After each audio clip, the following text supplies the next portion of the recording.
এখন মাগরিবের নামাজের সময় হইতেছে। আলহামদুলিল্লাহ কিছুক্ষণ পরে মাগরিবের আজান দিবে। আল্লাহ যদি তৌফিক দেয় মাগরিবের নামাজ শেষ করে ইনশাআল্লাহ আমরা গাড়িতে উঠব। সবাই দোয়া করবেন আমাদের জন্য, আল্লাহ তাআলা যেন সুস্থভাবে ভালোভাবে আমাদের বাসায় যাওয়ার তৌফিক দান করে, যেন আল্লাহ তাআলা আবার আমাদের এখানে আসার তৌফিক দেয়। আসলে ভালো জায়গা থেকে কখনো যাইতে মন চায় না। আল্লাহর সৌন্দর্য, আমাদের রাসূলুল্লাহ সাল্লাল্লাহু আলাইহি ওয়াসাল্লামের সৌন্দর্য ভাষায় প্রকাশ করা যাবে না, আর বলে শেষ করা যাবে না। এরকম জায়গা আসলে মন চায় না আর যাই।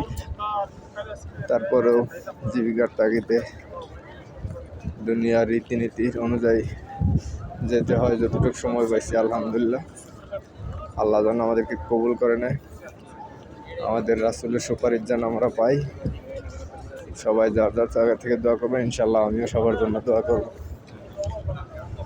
সবাই ভালো থাকবেন, সুস্থ থাকবেন।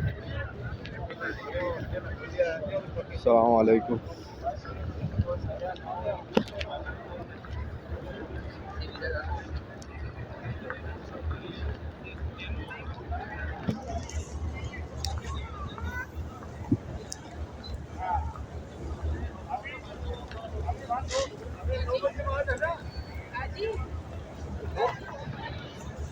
अभी तो मगरिब भी नहीं हुई हमारे यहाँ तो।